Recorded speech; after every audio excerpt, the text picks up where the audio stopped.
Hello BookTube, my name is Elizabeth. Welcome back to my channel, and welcome back to this installment of the ultimate Jane Austen ranking series. And I will leave a link to the previous videos in the description box below. But in this series I am ranking various aspects of Jane Austen's novels to see if it helps, if it leads to a ranking of Jane Austen's novels that is accurate with my actual ranking of Jane Austen novels, which is in this envelope that I will open at the end of the series. So in this video, I'm going to rank the rivals. So the rivals, it's the young lady who is standing in the way of the heroine and her happiness, basically. Either because she is vying for the attentions of the same man, or because she, for some reason, is a hindrance on the way to happiness. So these are very interesting characters in Jane Austen novels. And once again, like for the bad boys, I'm a bit ranking them in how much I love to hate them.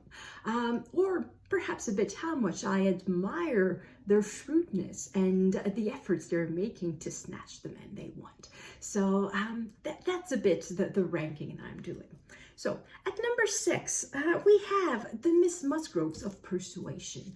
Are they really truly rivals to Anne at the beginning of the book? We think so, because Captain Wentworth is flirting a bit with them. But are they really truly serious rivals? We know them. We know that they are kind of insignificant young ladies. They would be the younger sisters in Pride and Prejudice. They're not completely silly though, but they're a bit bland and they don't really have a lot of personalities. And we can wonder, why is Captain Wentworth interested in them when he could have had and still could have Anne Elliot? And of course, we just don't really we don't believe it. And the young ladies don't do anything particular. They are not duplicitous. They are not trying to snatch Captain Wentworth. They are just flattered by the attention that he gives them. It's really nothing more than that. So there's nothing to hate about the Musgroves. We wish them a lot of happiness, and yeah, they are not that interesting. So number 6. At number 5, perhaps a bit controversially, but Mary Crawford from Mansfield Park. I don't think she works very well as a villain, for the simple reason that I don't think she is faking anything. I think she's completely sincere all the time, and the only reason that it looks as though Edmund will marry her is that Edmund is the idiot in there. It's Edmund who sees Mary Crawford as this angel, who sees her as a double of Fanny Price, when in fact the only reason Mary Crawford appears to be a bit more subdued, a bit more reasonable than she is in reality is because of her surroundings. She is living in the countryside where there isn't much to do and not many people to see, so she cannot really shine. Well, she does shine by contrast to everyone else around, but the only reason her superficiality doesn't really appear is because there's no occasion for it to show, except perhaps for the play, the whole theater, when they decide to put on a play at the beginning of the book. And then again, it's just Edmund who doesn't see really what Mary Crawford is. So I don't see her as a character who is deceitful, who is duplicitous, who is trying to pretend to be someone she's not. It's really in her surroundings. Given that she's in the countryside, she behaves in a way, and when she's in the city, she behaves in a different way, just because the surroundings are different. But I think she remains the same person throughout. So there's nothing to hate about Mary Crawford. She's a bit superficial. She likes money. She wants a position, and that's it. She's not mean. She's okay, I guess. So there's nothing to hate about Mary Crawford. So that's why I put her at number 5. At number 4, it's a bit of a special case. It's Isabella Thorpe from Northanger Abbey. Now, Isabella Thorpe is not a rival for Henry Tilney's affection. She is a rival in the sense that she's trying to push Catherine Morland towards her brother, towards John Thorpe. And that is the way she is hindering Catherine Morland's happiness.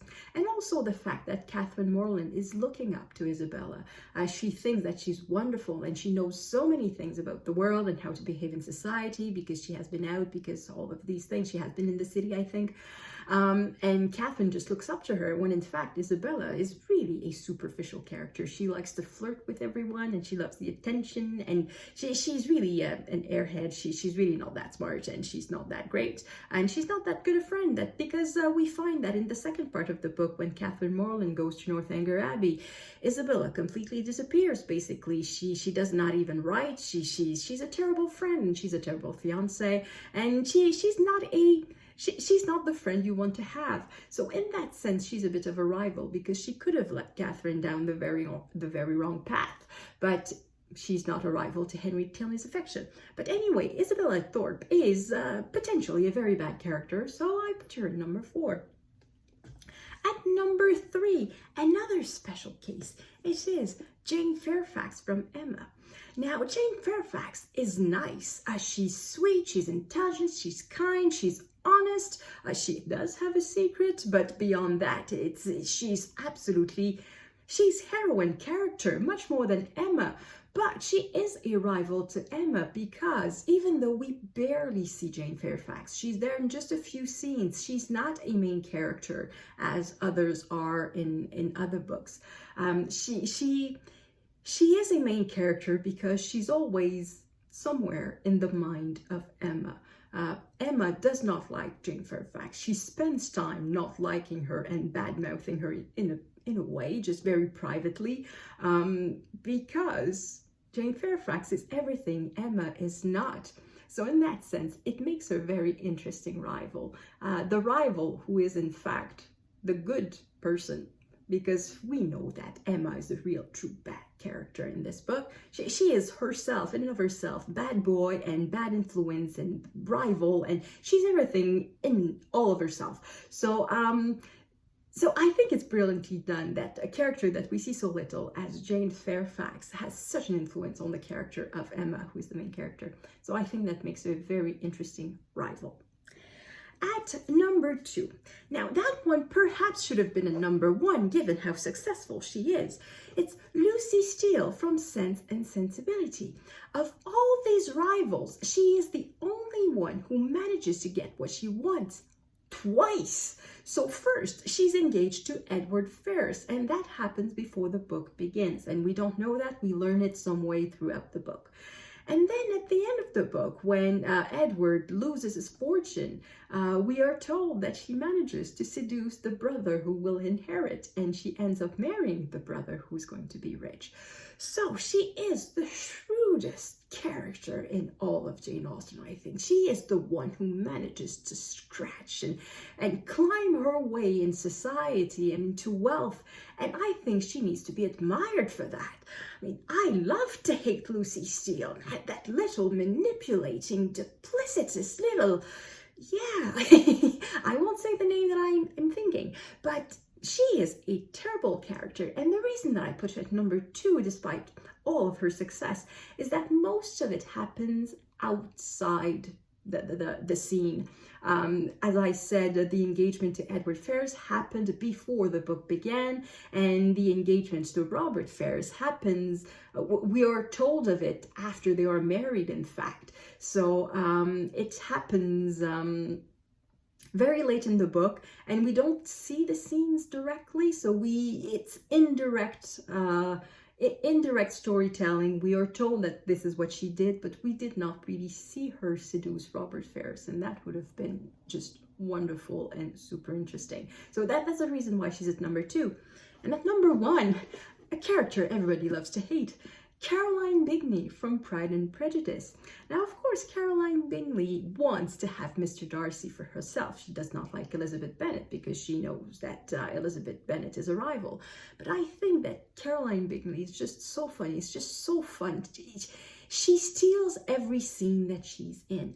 And the one thing that we see with Caroline Bingley and that we do not see with the others is that we see her alone with Mr. Darcy or in a conversation where Elizabeth Bennet is not part of. So we see her after the Bennets leave Netherfields and after Elizabeth and the Gardeners leave Pemberley, and she's trying to badmouth Elizabeth to Mr. Darcy, and he just doesn't bite. So I think it's just super fun to see this character of Caroline Bingley trying to seduce Mr. Darcy, trying to ensnare him, and she just can't. She just doesn't have what it takes to do it, and it's just so funny, and I just love to hate Caroline Bingley. And as I said, she doesn't succeed as opposed to Lucy Steele, who manages to do it just not once, but twice.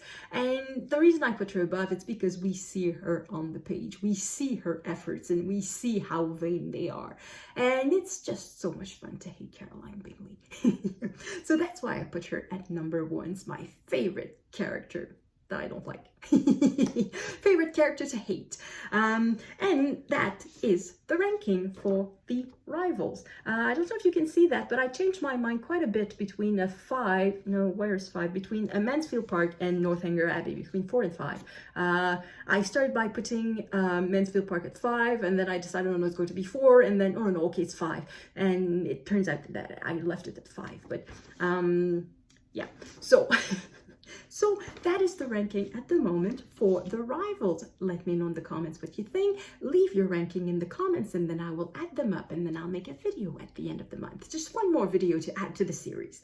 And thank you everyone for watching. I will see you in the next video.